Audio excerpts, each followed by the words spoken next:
दोस्तों, किसी ने बहुत सही ही कहा है, सपने वो नहीं जो नींद में आते हैं, सपने वो हैं जो नींद ही छीन लेते हैं। नमस्कार दोस्तों, हमारे चैनल में आपका दिल से स्वागत है। आज मैं आपको एक ऐसी कहानी सुनाने जा रही हूँ जो शायद आपकी सोच हमेशा के लिए बदल देगी। ये कहानी एक ऐसे लड़के की है जिसने जिंदगी की हर ठोकर को सीढ़ी बना दिया, जिसका नाम था अंशु। अंशु एक छोटे से पहाड़ी गांव में रहता था। उसका घर मिट्टी और लकड़ी से बना एक झोपड़ी का था। पिता खेती में मजदूरी करते और माँ दूसरे लोगों के घरों में खाना बनाती थी।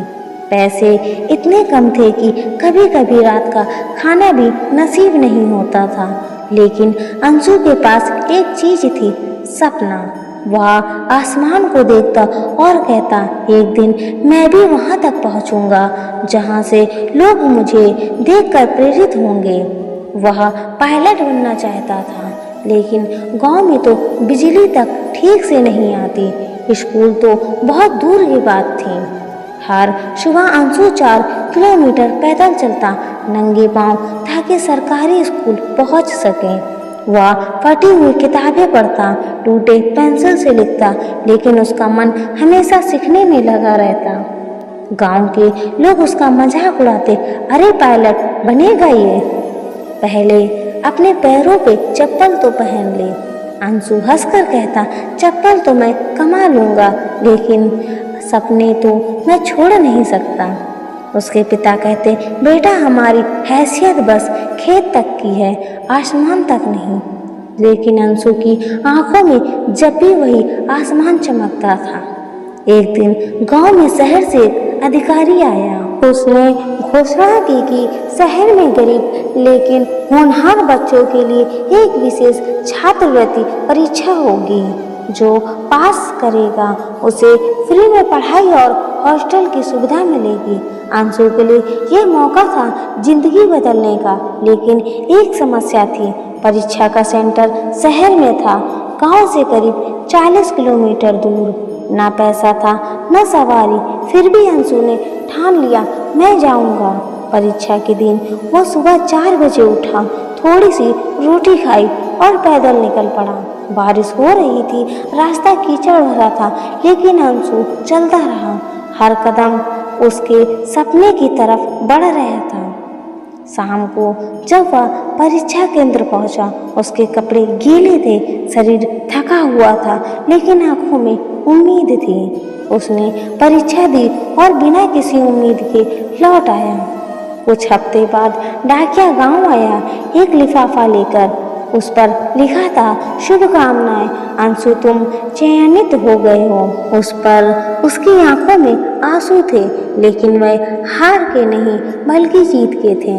अब अंशु शहर के स्कूल में पढ़ने लगा।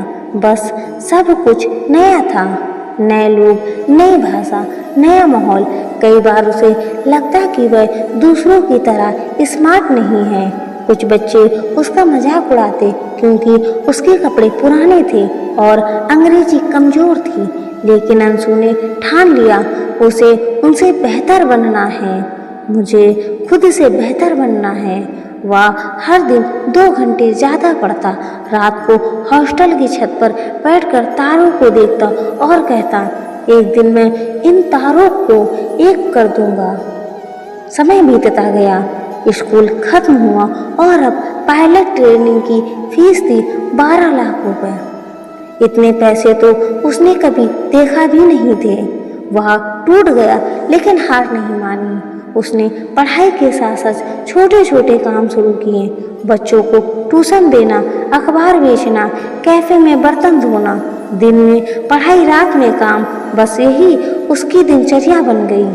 कभी कभी थकान इतनी होती कि वह सोते सोते भी किताब पकड़े रहता। एक दिन उसे खबर मिली कि सरकार युवा उड़ान योजना के तहत गरीब बच्चों को पायलट ट्रेनिंग के लिए भेजेगी। उसने फिर से परीक्षा दी, वह पास हुआ, लेकिन इस बार उसका इंटरव्यू बाकी था। इंटरव्यू में उससे पूछा गया, तुम इतने संघर्षों के बावजूद क्यों पायलट बनना चाहते हो?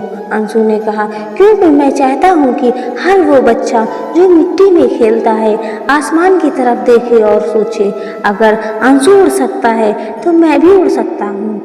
कमरे में सन्नाटा छा गया। कुछ सेकंड बाद इंटरव्यू लेने वाले मुस्कुरा दिए। तुम्हारी मंजूरी मिल गई अंशु। उस पल अंशु ने सिर झुकाया और आसमान की ओर देखा।